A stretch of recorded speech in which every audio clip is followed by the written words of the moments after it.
അർച്ചന ചേച്ചി LLB സീരിയലിൻ്റെ latest episode റിവ്യൂയിലേക്ക് എല്ലാ കൂട്ടുകാർക്കും സ്വാഗതം. അങ്ങനെ അച്ചുവിനെ 1.5 മണിക്കൂർ ഫോൺ ചെയ്യാൻ വേണ്ടി ആ ഓഫീസർ ഫോൺ കൊടുക്കുകയാണ്. അതിനുശേഷം അച്ചു രുക്കുവിന് ഫോൺ ചെയ്യണം കേട്ടോ. രുക്കുവിന് ഫോൺ കണ്ടതും ഭയങ്കര സന്തോഷമുണ്ട്. സന്തോഷത്തോടു കൂടി പറയും, അച്ചു നീ എന്നെ എന്താ വിളിക്കാത്ത, ഞാൻ ഇന്നും നിനക്ക് ഗുഡ് നൈറ്റ് മെസ്സേജ് അയക്കാറുണ്ട്, നീ അത് കാണാറുണ്ടോയെന്ന് എനിക്കറിയില്ല, നീ എന്താ വിളിക്കാത്തത്, ഞാൻ ആകെ വിഷമത്തിലാണ് എന്നെല്ലാം ഇങ്ങനെ പറയണം കേട്ടോ.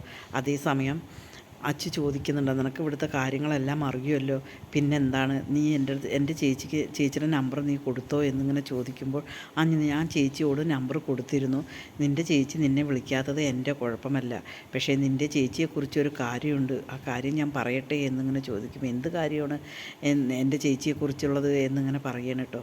ഞാൻ പറഞ്ഞാൽ നീ വിശ്വസിക്കില്ല, ഇവിടെ നാട്ടുകാരെല്ലാവരും പറയുന്നുണ്ട്, അതുകൊണ്ടാണ് അപവാദം പറയുന്നുണ്ട്, അതുകൊണ്ടാണ് ഞാൻ പറയുന്നത് എന്ന് ചോദിക്കും. നീ എന്തോ പറഞ്ഞോ, പക്ഷേ എൻ്റെ ചേച്ചി ഒരിക്കലും അങ്ങനെ ചെയ്യില്ല എന്ന് പറയണം കേട്ടോ. അതിനുശേഷം ഞാൻ എന്തായാലും ശരി, നിൻ്റെ ചേച്ചിയുടെ നമ്പർ ഞാൻ വാട്സാപ്പ് ചെയ്യാമെന്ന് പറഞ്ഞതിന് ശേഷം രുക്കു നമ്പർ മെസ്സേജ് ചെയ്യണം കേട്ടോ. ആ നമ്പർ കിട്ടി എന്ന് പറയണം. പിന്നെ എന്താണ് എന്ന് ചോദിക്കുമ്പോൾ, ഇവിടെ മധുബാല എന്നൊരു സ്ത്രീ വന്ന് ചേച്ചിയുടെ ഓഫീസിൽ ബഹളം വെച്ചു. അത് കക്ഷിയും വക്കീലും തമ്മിലുള്ള ബന്ധമല്ല, അവരുടെ ഭർത്താവുമായിട്ട് ചേച്ചിക്ക് എന്തോ ബന്ധമുണ്ട്, അങ്ങനെയാണ് അവരവിടെ വന്ന് പ്രശ്നം ഉണ്ടാക്കിയത് എന്നിങ്ങനെ പറയുകയാണ് കേട്ടോ. അതേസമയം അച്ഛനാകെ ദേഷ്യം വരും കേട്ടോ. എൻ്റെ ചേച്ചിക്ക് അങ്ങനെ ഒരു ബന്ധം വേണമെന്നുണ്ടെങ്കിൽ അത് ഞങ്ങൾ ഒരുപാട് സന്തോഷത്തോടു കൂടി സമ്മതിക്കും, പക്ഷേ ഇങ്ങനെ ഒരിക്കലും ചേച്ചി ചെയ്യില്ല, ഞാനത് വിശ്വസിക്കില്ല എന്ന് പറയുകയാണ് കേട്ടോ. നീ വിശ്വസിച്ചാലും ഇല്ലെങ്കിലും ശരി, ഇതാണ് സത്യാവസ്ഥ.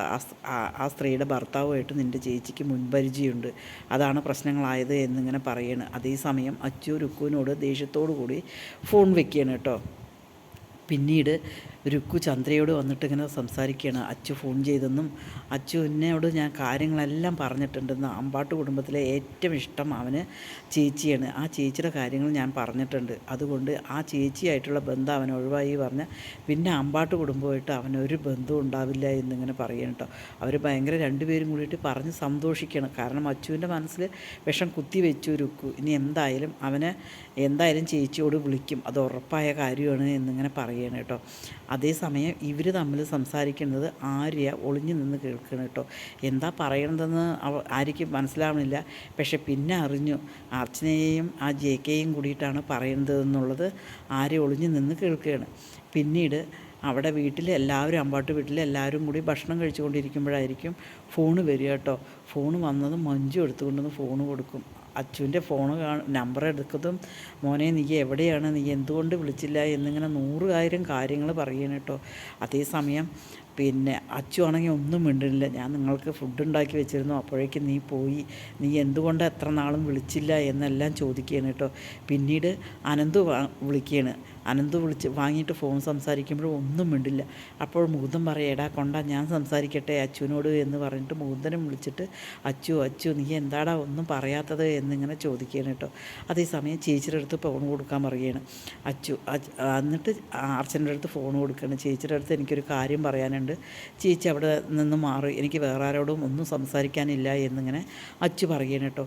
അതേസമയം അർച്ചന മാറിപ്പോവുകയാണ്. അർച്ചന മാറിപ്പോകുമ്പോഴും അച്ചു ചോദിക്കുകയാണ്, അർച്ചന ഇങ്ങനെ ചോദിക്കുന്നുണ്ട്, മോനെ നിനക്ക് അവിടെ സുഖമാണോ, നിനക്ക് എന്താ പ്രശ്നം, എന്താണ് എന്നിങ്ങനെ ചോദിക്കുമ്പോൾ അച്ചു പറയുന്നുണ്ട്, ഞാനൊരിക്കലും ചേച്ചി ഇങ്ങനെ പറഞ്ഞത് ഞാൻ വിശ്വസിച്ചിട്ടില്ല, പക്ഷേ മധുബാല എന്നുള്ളൊരു സ്ത്രീ അവിടെ വന്ന് ബഹളം ഉണ്ടാക്കിയെന്നും എനിക്ക് ഒരു കാര്യം അറിഞ്ഞാൽ മതി, ചേച്ചിയും അയാളും തമ്മിൽ മുൻപരിചയമുണ്ടോ എന്ന് എനിക്കറിഞ്ഞാൽ മതി, അതിൽ കൂടുതലൊന്നും എനിക്കറിയണ്ട എന്നിങ്ങനെ അച്ചു പറയും കേട്ടോ. അത് കേൾക്കുമ്പോൾ അർച്ചന പറയുന്നുണ്ട്, ഇതെല്ലാം നിന്നോട് ആരാ പറഞ്ഞത്, നിൻ്റെ ഭാര്യ വീട്ടുകാരായിരിക്കും ഇല്ലേ എന്ന് ചോദിക്കും. അല്ലാതെ പിന്നെ ആരാ പറയുക, വേറെ ആരും എനിക്ക് കോണ്ടാക്റ്റ് ഇല്ലല്ലോ എന്നിങ്ങനെ പറയണം കേട്ടോ. അതേസമയം അർച്ചന പറയും, ഞാൻ അയാളുമായിട്ട് മുൻപരിചയം ഉണ്ടോ ഇല്ലയോ എന്നുള്ളത് എനിക്കിപ്പം നിന്നോട് ഫോണിൽ പറയാൻ പറ്റില്ല, അത് ഞാൻ നിന്നോട് നേരിട്ട് പറയാമെന്നിങ്ങനെ പറയണം കേട്ടോ. അതേസമയം വീണ്ടും അച്ചു ഇങ്ങനെ ചോദിക്കുകയാണ്, എങ്കിലും നീ നിൻ്റെ ചേട്ടന്മാരോട് എന്തുകൊണ്ട് നീ സംസാരിച്ചില്ല, അവരുടെ സ്വരം കേട്ടിട്ട് നിനക്ക് അവരോട് സംസാരിക്കാനുള്ള മനസ്സില്ലേ എന്നെല്ലാം അങ്ങനെ അർച്ചന ചോദിക്കേണ്ടത് കേട്ടോ. പക്ഷേ അതൊന്നും അല്ല അച്ചുവിന് അറിയേണ്ടത്. അച്ചുവിന് JK ആയിട്ട് രുക്കു പറഞ്ഞ അർച്ചനയാണ് തമ്മിലുള്ള ബന്ധം എന്താണെന്ന് അറിയണം. പക്ഷേ അർച്ചന എവിടെയും തൊടാതെ ഞാനത് പറഞ്ഞു കഴിഞ്ഞാൽ നീ അതൊന്നും വിശ്വസിക്കില്ല, പക്ഷെ ഞാൻ നേരിട്ട് പറയാമെന്ന് പറഞ്ഞ് വിഷമത്തോടു കൂടി ഫോൺ വെക്കുകയാണ് കേട്ടോ. പക്ഷേ അർച്ചന ഫോൺ ചെയ്യുന്നത് മഞ്ജു പോയിട്ട് ഫോൺ കേൾക്കുകയാണ്. അർച്ചന കരയണതും പറയണതും എല്ലാം കേട്ടിട്ട് അനന്തനോടും മൂന്തനോടും വന്നിട്ട് മഞ്ജു പറയുകയാണ്, ചേച്ചിയും അച്ചുവും തമ്മിൽ എന്തോ പ്രശ്നമുണ്ട്, അവർ വഴക്ക് കൂടുകയാണെന്നൊരു സംശയമുണ്ട്, ചേച്ചി കരയുന്നുണ്ട് എന്നിങ്ങനെ പറയുകയാണ് കേട്ടോ. അത് കേൾക്കുമ്പോൾ അനന്തനും മൂന്തനും ഇങ്ങനെ പറയുന്നുണ്ട്, എന്താ പ്രശ്നം, നിനക്ക് എന്തോ പോലെ ഉണ്ടല്ലോ മുഖം എന്നിങ്ങനെ ചോദിക്കുകയാണ്. മഞ്ജു ആകെ പേടിച്ച് നിൽക്കുകയാണ്. ഇനി അച്ചു എന്തെങ്കിലും പറയുമോ എന്നുള്ളത് ആണ് ടെൻഷൻ. മഞ്ജു പറയും, എനിക്കതൊന്നുമില്ല, നിങ്ങളോട് സംസാരിച്ചില്ലല്ലോ അച്ചു, അതുകൊണ്ടുള്ള ഒരു മനോവിഷമമാണ് എന്നിങ്ങനെ പറയണം കേട്ടോ. അതിനുശേഷം അർച്ചന വരികയാണ്. അർച്ചന വരുമ്പോൾ അനന്തനും മൂന്തനും ചോദിക്കുക, എന്താ ചേച്ചി പ്രശ്നം, എന്താണ് എന്ന് ചോദിക്കുമ്പോൾ ഒരു പ്രശ്നവുമില്ല, അവനും ഞാനും കൂടി സംസാരിച്ചതാണ് എന്നിങ്ങനെ പറയണം കേട്ടോ.